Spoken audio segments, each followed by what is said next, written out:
그래서 1장을 준비를 해봤습니다. 말라기는 구약 성경 어디에 있을까요? 맨 뒤에 있어요. 말라기는 구약성 맨 뒤에 있고 실제로도 가장 마지막에 작성이 되었는데, 자, 이 이후로 성경은 400년 동안 기록이 되지 않았어요. 그러니까 400년 동안 이 시기를 침묵의 시기라고 하기도 하고 아니면 중간기다.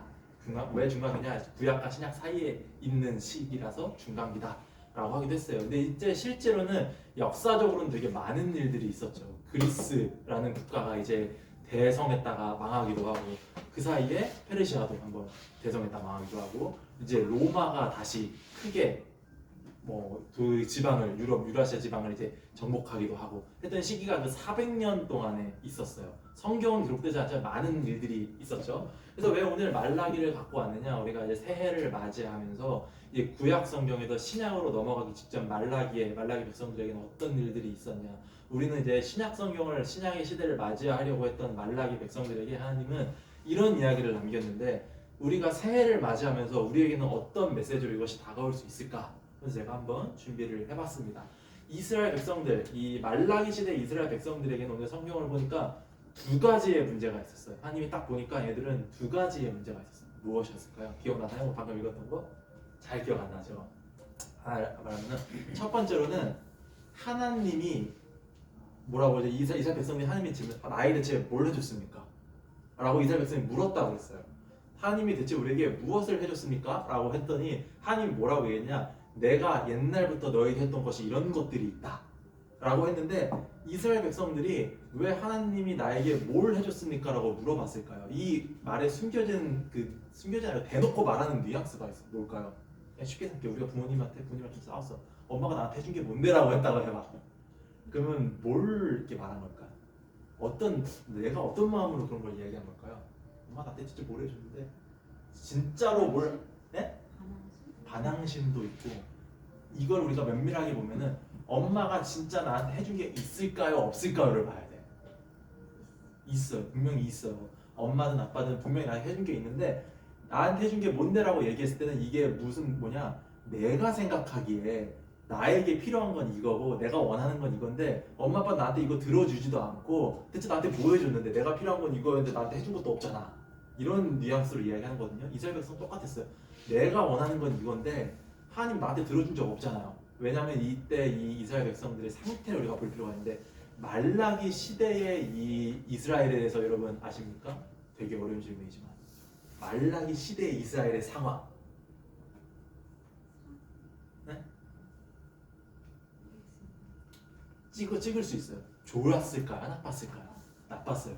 나빴기 때문에 이스라엘 백성들이 이런 이야기를 하는 거예요. 해준 것도 없잖아요. 해준 게 뭔데 하나님이. 어떤 상황이었냐?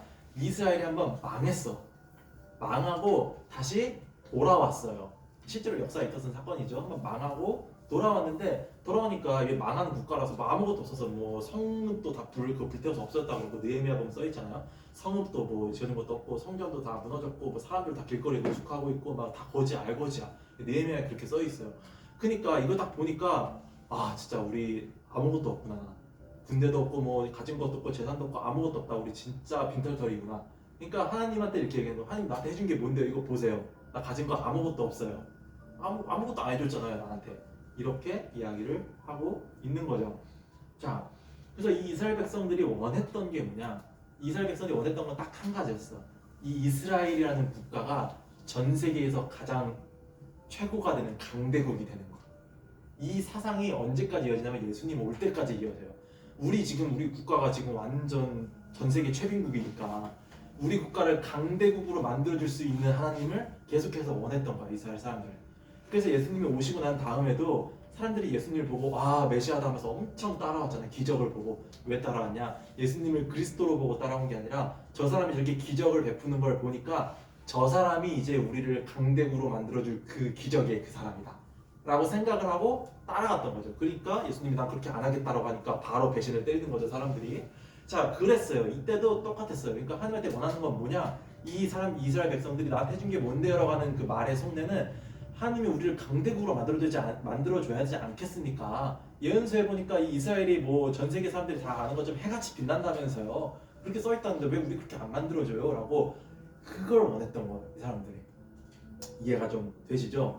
자, 그렇기 때문에 이 이스라엘 백성들이 굉장한 하나님에 대해서 회의감을 느끼고 있었어요. 하지만 하나님은 무엇을 이야기하냐? 내가 너에게 줄 것들은 그런 것들이 아니다.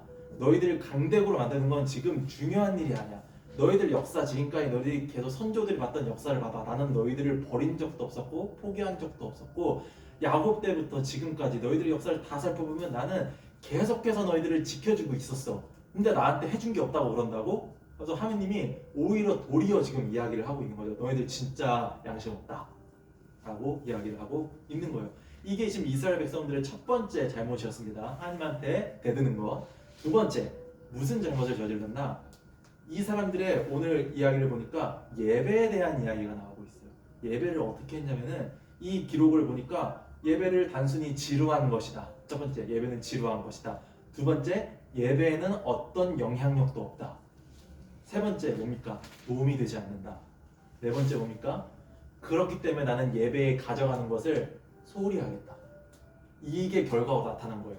자, 당연하죠. 이게 자기들이 생각하기에 지루하고 실제로 이 예배를 드림으로 인해서 일어나는 게 아무것도 없다고 믿었기 때문에 가져오는 것도 소홀하게 가져오는 거예요. 우리로 하면 대입해서 생각해볼까? 예배가 어떤 하나님의 능력이나 감동이나 이런 게 없기 때문에 그냥 교회 나가는데 그냥 대충 가자.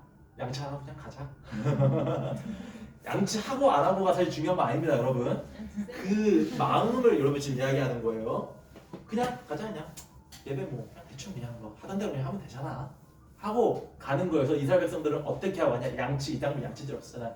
병든 재물을 가져갔다. 아무도 받고 싶어 하지 않는 재물을 들고 갔다 라고 이야기를 하고 있어요. 자, 이거를 볼 때에 우리랑 다른 것이 있을까라고 우리가 생각을 해볼 수가 있어요. 이 두 가지 모습, 우리랑 다를 게 있나? 우리의 예배의 모습, 우리의 마음과 다를 부분이 있을까?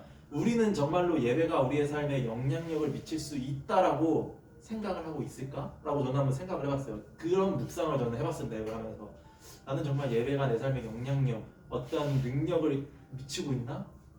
라고 고민을 해봤습니다. 그리고 그 다음 이 이스라엘 백성들 뭐라고 하나님이 이야기하냐면 너네 삶의 우선순위가 예배가 아니다 라고 이야기를 했어요. 추우시면 히터 하나 더 틀어드릴까요?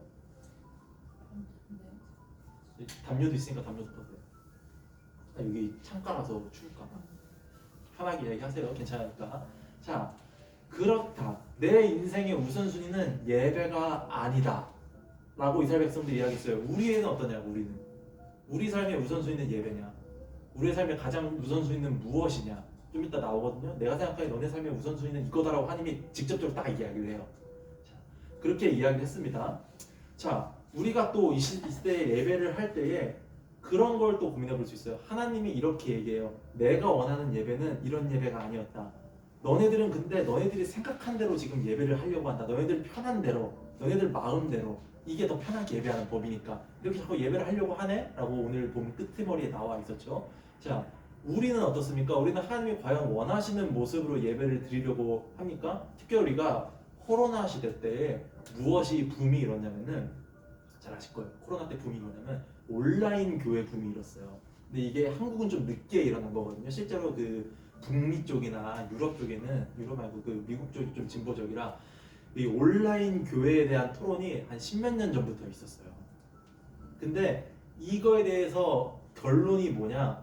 온라인 100% 온라인으로만 하는 거는 건전한 교회가 아니다. 라고 신학적으로 거의 결론이 났어요. 자, 그거에 대해서 이야기를 제가 계속해서 하면 조금 너무 길어지고 지루해지니까 이야기하지 않겠지만 왜 그거에 대해서 본질을 우리가 생각할 필요가 있어요. 왜 온라인 교회 붐이 일었을까? 더 편하니까. 그게 더 편하게 예배할 수 있으니까. 그냥 집에서 잠옷 입으면 그대로 그냥 바로 눈 뜨자마자 그냥 1분 전에 일어나서 예배할 수 있으니까. 아무런 준비되지 않은 상태로. 무엇입니까 이게? 내가 우선순위가 된 거예요. 하나님이 우선순위가 아니라 예배는 하나님이 원하시는 방법으로 해야 되는데 하나님이 원하는 건 전혀 고민하지 않고 어떻게 해야 내가 조금 더 편하게 할 수 있을까? 어떻게 해야 내가 신앙생활을 조금 더 편하게 할 수 있을까? 믿음은 어떻게 해야 내가 조금 더 몸이 편하게 믿음 생활을 할 수 있는 것처럼 보일 수 있을까? 라는 고민의 결과가 그렇게 나타나는 거죠. 온라인 교회가 좋다 나쁘다가 아니라 그런 마음가짐을 가지고 하려고 하니까 문제가 된다 라는 것입니다. 자, 요약하면 뭡니까? 하나님은 이 이스라엘 백성들이 생각한 하나님은 뭐였습니까? 내가 이 세상에서 편하고 즐겁게 살도록 내가 원하는 것을 모두 들어주셔야 돼요. 이스라엘 백성이 생각하는 하나님은 그런 거였어요. 내가 원하는 걸 일단 다 들어줘야 돼. 그런데 나는 하나님이 원하는 거를 들어주고 싶진 않아. 이게 이스라엘 백성들의 마음의 상태였다는 거예요. 자, 하나님이 이거에 대해서 무엇이라고 이야기를 하셨을까요? 그냥 우리 추측해봐요. 이스라엘 백성들의 마음이 뭐라고요? 내가 원하는 건 하나님 다 들어줘야 돼. 근데 하나님 원하는 건 난 들어주기 싫어. 이게 지금 이스라엘 사람들의 생각이에요. 하나님이 이거에 대해서 뭐라고 이야기했을까요? 너네 이거 이렇게 해결해야 돼 라고 하나님이 말씀을 하셨어요. 되게 뚱딴지같이 근데 해결책을 제시하는 하나님이 아니에요. 진짜 뚱딴지 같고 요것만 딱 들어가면 딱 듣고 이제 교회 밖으로 나가잖아요. 그럼 이제 사람들이 되게 오해해요. 저 교회 좀 이상하다고. 아니면 무엇을 해결책으로 제시하셨을까? 1장에 안 나옵니다. 찍어야 돼요. 찍어보세요. 1장에 안 나와요. 왜냐면 말라기는 1, 2, 3, 4를 다 봐야 돼요. 이게 말라기의 결론이에요. 오지선다로 기관식으로 있어요. 예배의 순서에 있습니다. 우리 교회 예배 순서에는 없어요. 일반적인 전통적인 교회 예배의 순서에는 이게 들어가 있어요. 헌금? 맞아요, 헌금이에요. 여기도 근데 늦었습니다. 제가 먼저 하셨습니다. 이것만 듣고 이제 나가잖아? 이것만 듣고 나가면 이제 어떻게 되냐면은 야, 저 교회는 저 교회는 믿음을 회복하고 하는 돈부터 내라더라.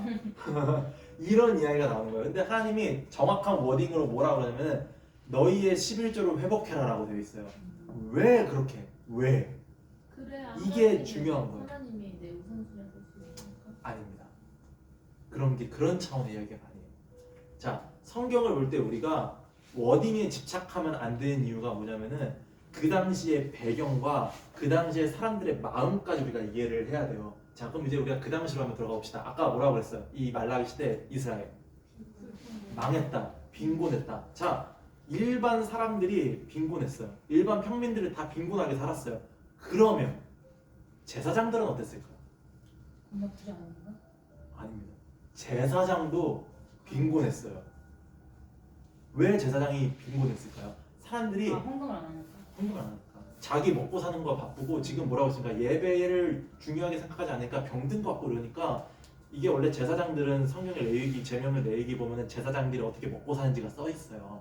그런데 제사장들이 지금 성전으로 들어오는 돈이 없으니까 어떻게 하냐? 일을 안 합니다. 제사장 일을. 그래서 어떻게 되냐면은 이게 제사장 직무가 어마어마하게 일이 많아요. 투잡을 도저히 뛸 수 없을 정도로 일을 많이 합니다. 그러니까 먹고 살 수가 없으니까 자연스럽게 성전에서 탈주합니다. 도망가요, 성전에서. 제사장이 아니라 그냥 노동자로 살려고 해요. 그러면 성전이 비고 남아있는 제사장들도 본연의 임무를 할 수가 없었겠죠. 어떻게 됩니까? 이스라엘 백성들이 하나님의 말씀이 뭔지를 잘 깨달을 수가 없는 거야. 그리고 이 교회, 이 공동체, 예배 공동체가 설 수가 없는 거예요, 제대로.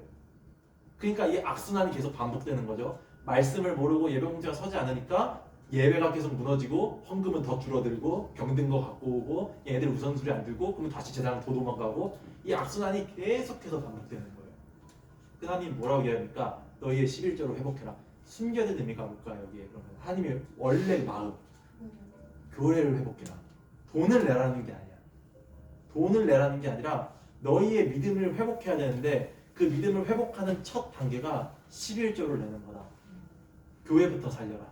교회부터 살리고 교회에 하나님 말씀이 있게 하고 제사장들로부터 말씀을 제대로 교육받아서 너희의 신앙을 회복해야 된다.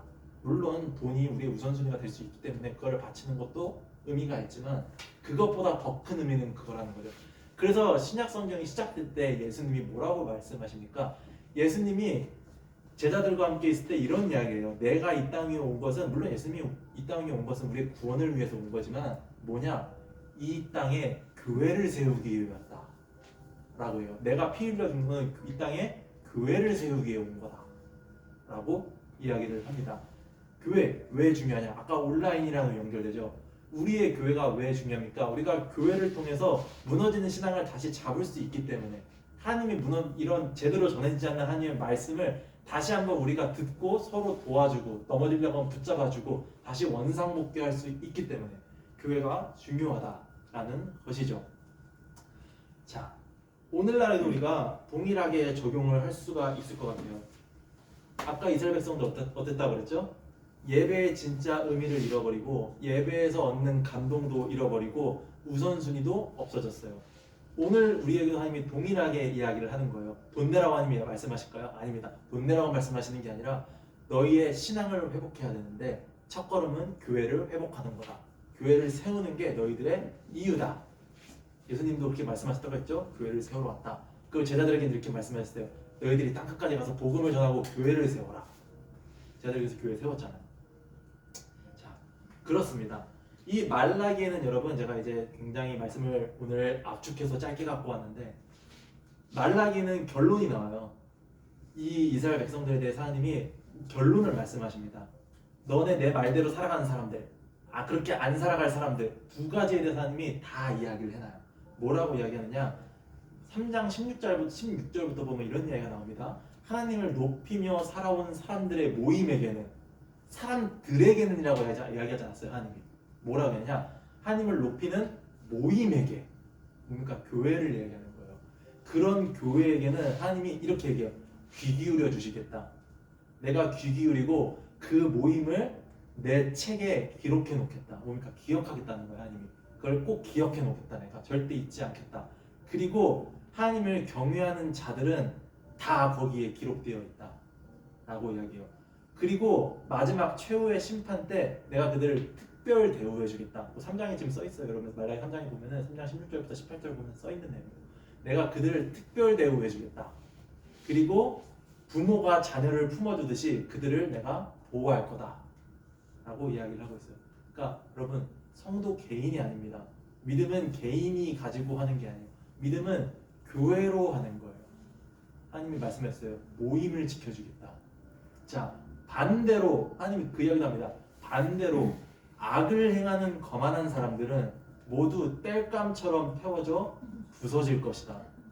하나님 이거 한 번 얘기한 거 아니에요. 이거 성경에서 계속 이야기해요. 알곡과 가라지 계속 이야기하잖아요.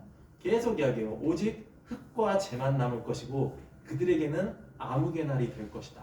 최후의 날을 이야기하는 거죠. 자, 마치겠습니다. 오늘 우리가 송구영신 예배를 드리면서 또 2023년도를 지금 54분 납두고 54분 남았습니다. 우리가 각자 한 해를 돌아보고 새롭게 찾아오는 새해를 기다리고 있어요. 같이 함께. 우리가 새해에 가장 고민하고 있던 것들이 있죠. 각자 이제 우리 새해에는 나는 그걸 해봐야겠다. 난 이것 좀 해봐야겠다. 나 운동도 다시 해볼까? 공부도 좀 더 열심히 해볼까? 아니면 이직을 해볼까? 많은 고민들이 있어요. 많은 고민들이 있는데 우리가 해야 되는 가장 큰 고민 중에 하나는 무엇이냐? 내 삶의 중심이 내가 아니라 하나님으로 돌려놓는 것. 무엇부터 시작하는 겁니까? 교회를 회복하는 것부터 시작해서 내 삶의 중심을 돌려놓는 것. 그것이 우리가 새해를 맞이해야 되는 가장 중요한 마음이다 라는 것입니다. 또 그런 성도가 되었으면 좋겠습니다. 제가 기도하고 마칠게요. 하나님 감사합니다. 하나님 이 시간 우리가 말라기 말씀을 통하여서 하나님 말라기 시대를 살아갔던 이스라엘들의 백성들의 마음을 통하여서 하나님의 마음이 무엇인지 우리가 깨달아갑니다. 하나님 우리가 내가 원하는 것만을 주장하고 내가 원하는 대로 살아가고 심지어는 하나님을 원하시는 그 예배를 거들떠보지 않고 내가 원하는 대로 예배하려고 하고 내가 원하는 대로 신앙생활을 하려고 했던 이 이스라엘 백성들의 모습을 보며 나 스스로를 떠올립니다. 내 지난 날들을 떠올립니다. 하나님 교회를 먼저 회복하고 신앙을 회복하라는 하나님의 말씀을 회복하라는 하나님의 그 이야기, 그 뜻, 그 마음을 우리가 이제 이 시간 배웠사오니 또 알았사오니 하나님 내가 그런 삶 2023년 새해에는 그런 삶을 살아갈 수 있는 한 명의 성도가 될 수 있게 하시옵소서. 또 우리가 각자의 교회에서 각자의 성도로서 우리가 삶을 살아가면서 그 모임 가운데 신실하게 하나님이 원하시는 하나님이 기뻐하시는 모습으로 살아가며 하나님이 늘 기억하시고 최연의 특별 대우하는 그런 성도로 우리를 만들어 주시옵소서. 늘 지켜주시고 보호하여 주시옵소서. 감사하며 감사를 또 드리며 예수님의 이름으로 기도드렸습니다. 아멘.